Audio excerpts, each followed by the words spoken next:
Եվ պարոն Վարդևանյանը Հարգելի գործընկերներ, շատ արագ ներկայացնեմ իրավիճակը։ Դե հիշում եք երևի թե падգամավորի կարգավիճակ բառակապակցությունը Սահմանադրական դատարանի 16-19 որոշումը 21 թվականի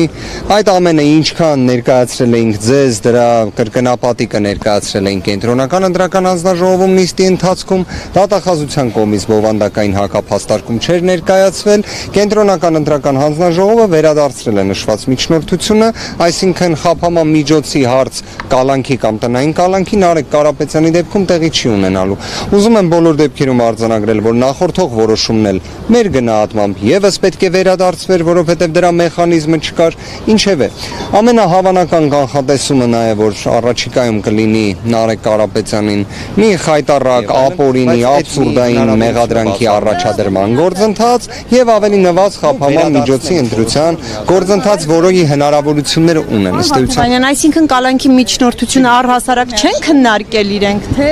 վերադարձրել են, ինչը տվյալ դեպքում համարժեք է մերժմանը։ Այսինքն իրենք ասում են, որ մենք այս հարցը լուծելու իրավասություն падգամավորի կարգավիճակ ունի Նարեկ Կարապետյանը, այսինքն առավել քան պարզ է։ Նման հնարավորություն կա, բայց դա գիտեք, ամեն մի անգամ մենք զարմանում ենք, որ ասում ենք ինչ որ մի նոր ողջամիտ սահմաններից դուրս մի բան տեղի ունեցավ եւ այլն, բայց այդ մի հնարավորությունը բացառում են այս դեպքում։ միաձայն մերժեց։ Նու վերադարձնելու որոշումը միաձայն կայացած։ Երեք պարոն Հովակիմյանը ասում էր, որ դա իրենց տիրույթում է, այսօր այդ որոշմանը կողմ քվեարկելը ինչպես կմեկնաբանվի։ Ես առնվազն մի բան կասեմ, այն ինչը եկեք հղում կատարեմ իմ կողմից ներկայացված հանգամանքներին։ 2021 թվականի սեպտեմբեր ամսից,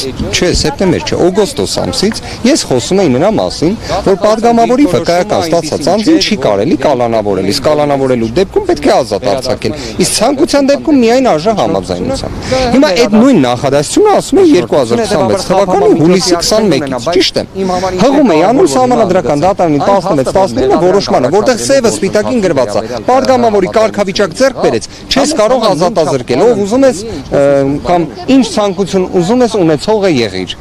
Հիմա ի վերջո դա կարծես միտեղ երևի տեսան, երևի շատ նկատել, մենք էլ նշեցինք, որ մի հատ նայեք այդ էջը երևի։ Դատախազության դիրքորոշումը ինչպիսին էր, պարոն Վարդևանյան։ Դատախազության դիրքորոշումը այնպիսին չէր, որ իրենք գտնում էին, որ իրենց միջնորդությունը վերադարձման ենթակա է։ Վերջում պնդել էին իրենց միջնորդությունը, ԿՀ-ն վերադարձրեց իրենց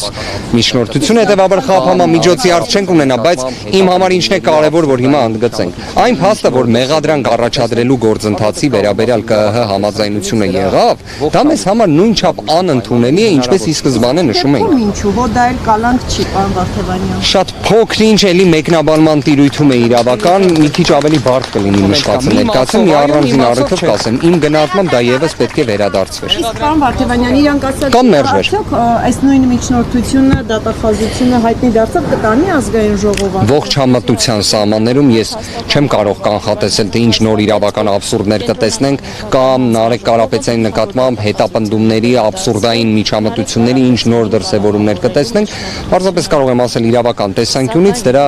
ողջամիտ իրավունքի պայմաններում հնարավոր չի դա անել։ Շնորհակալ եմ։ Անձեռնմխելիության զրկման երկու կոմպոնենտ կա, մի մասով այո, մի մասով չէ։ Մեղադրանք մասով այո։